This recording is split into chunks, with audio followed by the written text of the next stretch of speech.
Libre office ಕ್ಯಾಲ್ಕ್ನ ಡಾಟಾಗಳೊಂದಿಗೆ ಕಾರ್ಯನಿರ್ವಹಿಸುವುದರ ಬಗ್ಗೆ ಇರುವ spoken ಟ್ಯುಟೋರಿಯಲ್ಗೆ ಸ್ವಾಗತ. ಈ ಟ್ಯುಟೋರಿಯಲ್ನಲ್ಲಿ ನಾವು ಈ ಕೆಳಗಿನವುಗಳನ್ನು ಕಲಿಯುತ್ತೇವೆ. ಫಿಲ್ ಟೂಲ್ಸ್ ಮತ್ತು ಸೆಲೆಕ್ಷನ್ ಲಿಸ್ಟ್ಗಳನ್ನು ಬಳಸಿ ಸ್ಪೀಡ್ ಅಪ್ ಮಾಡುವುದು, ಶೀಟ್ಗಳ ನಡುವೆ ವಿಷಯ ಹಂಚಿಕೆ, ಡಾಟಾವನ್ನು ತೆಗೆದುಹಾಕುವುದು, ಮಾಹಿತಿಯನ್ನು ಬದಲಾಯಿಸುವುದು, ಡಾಟಾದ ಒಂದು ಭಾಗವನ್ನು ಬದಲಾಯಿಸುವುದು ಇತ್ಯಾದಿ. ಇಲ್ಲಿ ನಾವು ಉಬುಂಟು ಲಿನಕ್ಸ್ 10.4 ಅನ್ನು ನಮ್ಮ ಆಪರೇಟಿಂಗ್ ಸಿಸ್ಟಮ್ ಆಗಿ ಮತ್ತು ಲಿಬ್ರೆ ಆಫೀಸ್ ಸೂಟ್ ನ ಆವೃತ್ತಿ 3.3.4 ಅನ್ನು ಬಳಸುತ್ತೇವೆ. ಸ್ಪ್ರೆಡ್ ಶೀಟ್ ನ ಒಳಗೆ ಡಾಟಾ ತುಂಬುವುದು ತುಂಬಾ ಕಷ್ಟಸಾಧ್ಯವಾದುದು. ಆದರೆ ಕ್ಯಾಲ್ಕ್ ಅದನ್ನು ಸುಲಭಗೊಳಿಸುವ ಸಲುವಾಗಿ ಕೆಲವು ಟೂಲ್ಗಳನ್ನು ನೀಡಿದೆ.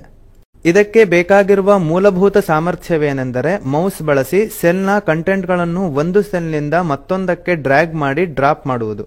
ಆದರೆ ಕ್ಯಾಲ್ಕ್ ಆಟೋಮೆಟಿಕ್ ಇನ್ಪುಟ್ ಗಾಗಿ ಇನ್ನೂ ಅಧಿಕ ಟೂಲ್ಗಳನ್ನು ಹೊಂದಿದೆ, ಮುಖ್ಯವಾಗಿ ಪುನರಾವರ್ತಿತ ವಸ್ತುಗಳು. ಈ ಟೂಲ್ಗಳೆಂದರೆ ಫಿಲ್ ಟೂಲ್ ಮತ್ತು ಸೆಲೆಕ್ಷನ್ ಲಿಸ್ಟ್ಸ್. ಇವು ಒಂದೇ ಡಾಕ್ಯುಮೆಂಟ್ ನ ವಿವಿಧ ಶೀಟ್ಗಳಿಗೆ ಮಾಹಿತಿಯನ್ನು ಇನ್ಪುಟ್ ಮಾಡುತ್ತದೆ.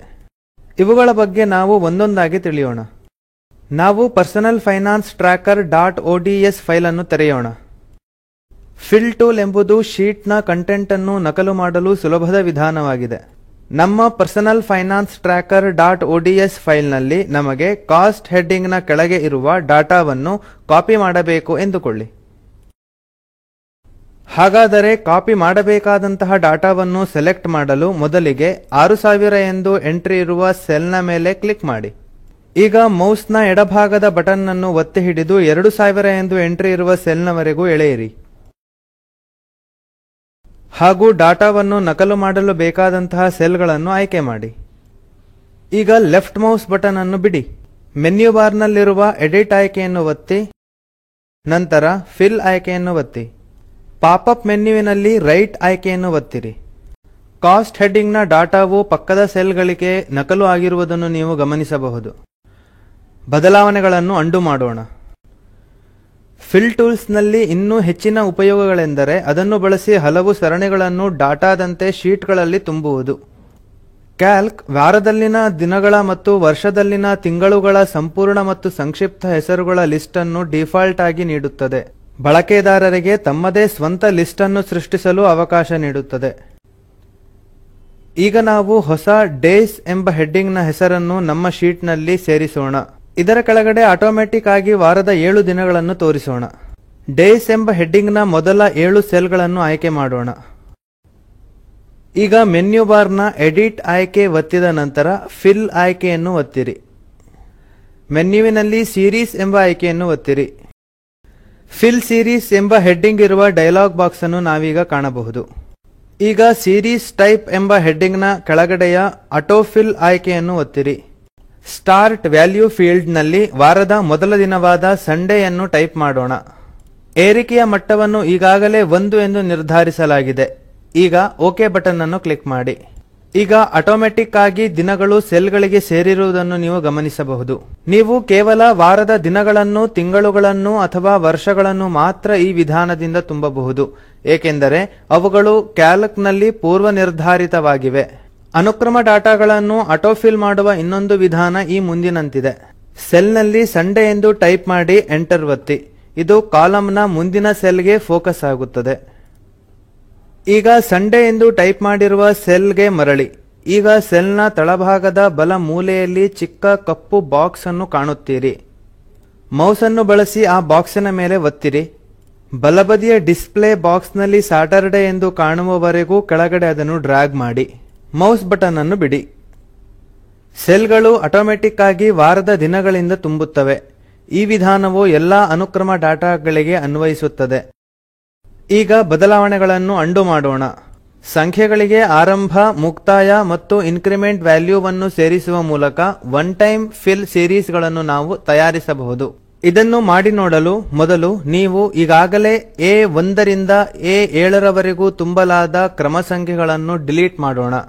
ಸಂಖ್ಯೆಗಳನ್ನು ಡಿಲೀಟ್ ಮಾಡಿದ ನಂತರ A2 ರಿಂದ A7 ರವರೆಗೂ ಹೇಳಲಾದ ಸೆಲ್ ಗಳನ್ನು ಸೆಲೆಕ್ಟ್ ಮಾಡಿ. ಮೊದಲು ಮೆನ್ಯು ಬಾರ್ ನಲ್ಲಿ ಎಡಿಟ್ ಅನ್ನು ಒತ್ತಿ, ನಂತರ ಫಿಲ್ ಮತ್ತು ಸೀರೀಸ್ ಆಯ್ಕೆಗಳನ್ನು ಒತ್ತಿ. ನಮ್ಮ ಮುಂದೆ ಒಂದು ಡಯಲಾಗ್ ಬಾಕ್ಸ್ ಕಾಣುತ್ತದೆ. ಅದು ಡಿಫಾಲ್ಟ್ ಆಗಿ ಆಯ್ಕೆಯಾಗದಿದ್ದರೆ ಸೀರೀಸ್ ಟೈಪ್ ಹೆಡ್ಡಿಂಗ್ ನ ಕೆಳಗಡೆಯ ಲೀನಿಯರ್ ಆಯ್ಕೆಯನ್ನು ಒತ್ತಿ. ಸ್ಟಾರ್ಟ್ ವ್ಯಾಲ್ಯೂ ಫೀಲ್ಡ್ ನಲ್ಲಿ ಮೊದಲ ಅನುಕ್ರಮ ಸಂಖ್ಯೆಯಾಗಿ 1 ಅನ್ನು ಬರೆಯೋಣ. ಎಂಡ್ ವ್ಯಾಲ್ಯೂ ಫೀಲ್ಡ್ ನಲ್ಲಿ ಕೊನೆಯ ಸಂಖ್ಯೆಯಾಗಿ 6 ಅನ್ನು ಬರೆಯೋಣ. ಈಗ ಇಂಕ್ರಿಮೆಂಟ್ ಮೌಲ್ಯವನ್ನು 1 ಎಂದು ನಿರ್ಧರಿಸಿದ ನಂತರ ಓಕೆ ಬಟನ್ ಅನ್ನು ಒತ್ತೋಣ. ಈಗ ನಾವು ಸೆಲ್ಗಳು ಆಟೋಮೆಟಿಕ್ ಆಗಿ ಅನುಕ್ರಮವಾದ ಕ್ರಮ ಸಂಖ್ಯೆಗಳಿಂದ ತುಂಬಿರುವುದನ್ನು ಗಮನಿಸಬಹುದು. ಈ ಎಲ್ಲ ಬಗೆಗಳಲ್ಲಿ ಫಿಲ್ ಟೂಲ್ ಎಂಬುದು ಸೆಲ್ಗಳ ನಡುವೆ ಕ್ಷಣಿಕ ಸಂಪರ್ಕ ಸೃಷ್ಟಿಸುತ್ತದೆ. ಒಂದು ಬಾರಿ ತುಂಬಿದ ನಂತರ ಸೆಲ್ಗಳ ನಡುವೆ ಯಾವುದೇ ರೀತಿಯ ಸಂಬಂಧ ಇರುವುದಿಲ್ಲ. ಫಿಲ್ ಟೂಲ್ಸ್ ಅನ್ನು ಹೊರತುಪಡಿಸಿದರೆ ಇರುವ ಮತ್ತೊಂದು ಸ್ಪೀಡ್ ಅಪ್ ಟೂಲ್ ಎಂದರೆ ಸೆಲೆಕ್ಷನ್ ಲಿಸ್ಟ್ಸ್. ಇದರ ಬಳಕೆ ಟೆಕ್ಸ್ಟ್ ಗೆ ಮಾತ್ರ ಸೀಮಿತವಾಗಿದೆ. ಈ ಸೀರೀಸ್ ನ ಬಗ್ಗೆ ನಾವು ಮುಂದಿನ ಟ್ಯುಟೋರಿಯಲ್ಗಳಲ್ಲಿ ಚರ್ಚಿಸೋಣ. ಫಿಲ್ ಟೂಲ್ಸ್ ಮತ್ತು ಸೆಲೆಕ್ಷನ್ ಲಿಸ್ಟ್ ಗಳನ್ನು ಕಲಿತ ನಂತರ ಈಗ ನಾವು ಶೀಟ್ ಗಳ ನಡುವೆ ಕಂಟೆಂಟ್ ಗಳನ್ನು ಶೇರ್ ಮಾಡುವುದು ಹೇಗೆ ಎಂದು ತಿಳಿಯೋಣ. ಬಳಕೆದಾರರಿಗೆ ಸಮಾನ ಮಾಹಿತಿಯನ್ನು ಸಮಾನ ಸೆಲ್ ನಲ್ಲಿ ಅನೇಕ ಶೀಟ್ ಗಳಲ್ಲಿ ನಮೂದಿಸಲು ಕ್ಯಾಲ್ಕ್ ಸಹಾಯ ಮಾಡುತ್ತದೆ. ಇದರ ಅರ್ಥ ಸಮಾನ ಮಾಹಿತಿಯನ್ನು ಒಂದೊಂದೇ ಶೀಟ್ ನಲ್ಲಿ ಬೇರೆ ಬೇರೆಯಾಗಿ ತುಂಬುವ ಬದಲು ಒಂದೇ ಬಾರಿಗೆ ಎಲ್ಲಾ ಶೀಟ್ ಗಳಲ್ಲಿ ತುಂಬಬಹುದು. ನಮ್ಮ personal finance tracker .ods file ನಲ್ಲಿ ನಮ್ಮ ಎಲ್ಲಾ ಡಾಟಾ ಶೀಟ್ 1 ರಲ್ಲಿ ಇರುತ್ತದೆ. ಈಗ ನಮಗೆ ಶೀಟ್ 2 ಮತ್ತು ಶೀಟ್ 3 ರಲ್ಲಿ ಶೀಟ್ 1 ನ ಡಾಟಾ ಬೇಕಾಗಿದೆ.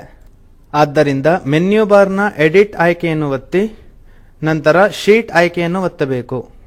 ಈಗ ಸೆಲೆಕ್ಟ್ ಅನ್ನು ಒತ್ತಿರಿ. ಈಗ ಕಾಣುವ ಡಯಲಾಗ್ ಬಾಕ್ಸ್ ನಲ್ಲಿ ಶಿಫ್ಟ್ ಕೀ ಬಳಸಿ ಶೀಟ್ 1, ಶೀಟ್ 2 ಮತ್ತು ಶೀಟ್ 3 ಆಯ್ಕೆಗಳನ್ನು ಸೆಲೆಕ್ಟ್ ಮಾಡಿ ಮತ್ತು ಓಕೆ ಬಟನ್ ಅನ್ನು ಒತ್ತಿರಿ. ಇದು ನಮ್ಮನ್ನು ಪುನಃ ಶೀಟ್ 1ಕ್ಕೆ ಕರೆದೊಯ್ಯುತ್ತದೆ. ಈಗ ಶೀಟ್ 1 ರಲ್ಲಿ ಏನಾದರೂ ಡಾಟಾ ನಮೂದಿಸೋಣ. ಉದಾಹರಣೆಗೆ F12 ಸೆಲ್ ನಲ್ಲಿ this will be displayed on multiple sheets ಎಂದು ಟೈಪ್ ಮಾಡೋಣ. ಈಗ ಶೀಟ್ 2 ಮತ್ತು ಶೀಟ್ 3 ಟ್ಯಾಬ್ ಗಳನ್ನು ಒಂದಾದ ನಂತರ ಒಂದನ್ನು ಒತ್ತಿ. ಈಗ ಪ್ರತಿಯೊಂದು ಶೀಟ್ ನಲ್ಲಿಯೂ F12 ಸೆಲ್ ನ ಡಾಟಾ ಒಂದೇ ಆಗಿರುವುದನ್ನು ನೀವು ನೋಡಬಹುದು. ಬದಲಾವಣೆಗಳನ್ನು ಅಂಡು ಮಾಡೋಣ. ಮುಂದೆ ನಾವು ಸೆಲ್ ಗಳಲ್ಲಿನ ಡಾಟಾವನ್ನು ಪರಿಷ್ಕರಿಸಲು ಮತ್ತು ಡಿಲೀಟ್ ಮಾಡಲು ಇರುವ ವಿವಿಧ ವಿಧಾನಗಳ ಬಗ್ಗೆ ತಿಳಿಯೋಣ. ಸೆಲ್ ನ ಫಾರ್ಮೆಟ್ ಅನ್ನು ಹಾಗೆ ಇಟ್ಟು ಅದರ ಡಾಟಾವನ್ನು ಮಾತ್ರ ಡಿಲೀಟ್ ಮಾಡಬೇಕಿದ್ದರೆ ಮೊದಲು ಆ ಸೆಲ್ ಅನ್ನು ಸೆಲೆಕ್ಟ್ ಮಾಡಿ. ಸೆಲ್ ನ ಡಾಟಾ ಇನ್ಪುಟ್ ಲೈನ್ ಫೀಲ್ಡ್ ನಲ್ಲಿ ಗೋಚರಿಸುವುದನ್ನು ನೀವು ನೋಡಬಹುದು. ಈಗ ಕೀಬೋರ್ಡ್ ನಲ್ಲಿ ಬ್ಯಾಕ್ ಸ್ಪೇಸ್ ಬಟನ್ ಅನ್ನು ಒತ್ತಿ. ಡಾಟಾ ಡಿಲೀಟ್ ಆಗುವುದನ್ನು ನಾವೀಗ ಕಾಣಬಹುದು. ಬದಲಾವಣೆಗಳನ್ನು ಅಂಡು ಮಾಡೋಣ. ಆ ಸೆಲ್ ನಲ್ಲಿನ ಡಾಟಾವನ್ನು ಬದಲಾಯಿಸಲು ಸೆಲ್ ಅನ್ನು ಆಯ್ಕೆ ಮಾಡಿ ಅದರಲ್ಲಿನ ಮೊದಲ ಡಾಟಾದ ಮೇಲೆಯೇ ಬರೆಯಿರಿ. ಹೊಸ ಡಾಟಾ ಮೊದಲಿನ ಫಾರ್ಮ್ಯಾಟಿಂಗ್ ಅನ್ನು ಪಡೆಯುತ್ತದೆ. ಈಗ ಬದಲಾವಣೆಗಳನ್ನು ಅಂಡು ಮಾಡೋಣ. ಸೆಲ್ ನಲ್ಲಿರುವ ಎಲ್ಲ ಕಂಟೆಂಟ್ ಗಳನ್ನು ಡಿಲೀಟ್ ಮಾಡದೆ ಸ್ವಲ್ಪ ಭಾಗ ಮಾತ್ರ ಬದಲಿಸಬೇಕೆಂದಾದರೆ ಆ ಸೆಲ್ ಅನ್ನು ಡಬಲ್ ಕ್ಲಿಕ್ ಮಾಡಿ. ಕರ್ಸರ್ ಅನ್ನು ಚಲಿಸುವ ಮೂಲಕ ಸೆಲ್ ಅನ್ನು ನಮಗೆ ಬೇಕಾದಂತೆ ಪರಿಷ್ಕರಿಸಬಹುದು. ಬದಲಾವಣೆಗಳನ್ನು ಅಂಡು ಮಾಡೋಣ. ಈಗ ನಾವು ಈ ಟ್ಯುಟೋರಿಯಲ್ ನ ಕೊನೆಗೆ ತಲುಪಿದೆವು. ಸಾರಾಂಶದಲ್ಲಿ ಹೇಳುವುದಾದರೆ ನಾವು ಕಲಿತದ್ದು ಇಷ್ಟು. ಫಿಲ್ ಟೂಲ್ಸ್ ಮತ್ತು ಸೆಲೆಕ್ಷನ್ ಲಿಸ್ಟ್ಸ್ ಅನ್ನು ಬಳಸಿ ವೇಗವನ್ನು ಹೆಚ್ಚಿಸುವುದು, ಶೀಟ್ಸ್ ಗಳ ನಡುವೆ ಕಂಟೆಂಟ್ ಅನ್ನು ಶೇರ್ ಮಾಡುವುದು, ಡಾಟಾವನ್ನು ತೆಗೆಯುವುದು, ಡಾಟಾವನ್ನು ಬದಲಾಯಿಸುವುದು ಮತ್ತು ಡಾಟಾದ ಒಂದು ಭಾಗವನ್ನು ಬದಲಿಸುವುದು. ಈ ಕೆಳಗಿರುವ ಲಿಂಕ್ ನಲ್ಲಿರುವ ವಿಡಿಯೋವನ್ನು ನೋಡಿ. ಇದು ಸ್ಪೋಕನ್ ಟ್ಯುಟೋರಿಯಲ್ ನ ಸಾರಾಂಶವನ್ನು ಹೇಳುತ್ತದೆ. ನಿಮ್ಮಲ್ಲಿ ಉತ್ತಮ ಬ್ಯಾಂಡ್ವಿಡ್ತ್ ಇಲ್ಲವಾದಲ್ಲಿ ಇದನ್ನು ಡೌನ್ಲೋಡ್ ಮಾಡಿ ನೋಡಿ. ಈ ಪಾಠವನ್ನಾಧಾರಿಸಿ ಸ್ಪೋಕನ್ ಟ್ಯುಟೋರಿಯಲ್ ಗಣವು ಕಾರ್ಯಶಾಲೆಯನ್ನು ನಡೆಸುತ್ತದೆ. ಯಾರು ಆನ್ಲೈನ್ ಪರೀಕ್ಷೆಯಲ್ಲಿ ಉತ್ತೀರ್ಣರಾಗುತ್ತಾರೋ ಅವರಿಗೆ ಪ್ರಮಾಣ ಪತ್ರವನ್ನು ನೀಡುತ್ತದೆ. ಹೆಚ್ಚಿನ ಮಾಹಿತಿಗಾಗಿ contact@spoken-tutorial.org ಈ ಇಮೇಲ್ ಮೂಲಕ ಸಂಪರ್ಕಿಸಿ.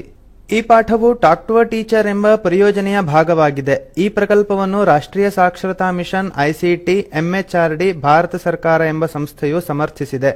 ಹೆಚ್ಚಿನ ಮಾಹಿತಿಗಾಗಿ spoken-tutorial.org/nmeict-intro ಇಲ್ಲಿ ನೋಡಿ.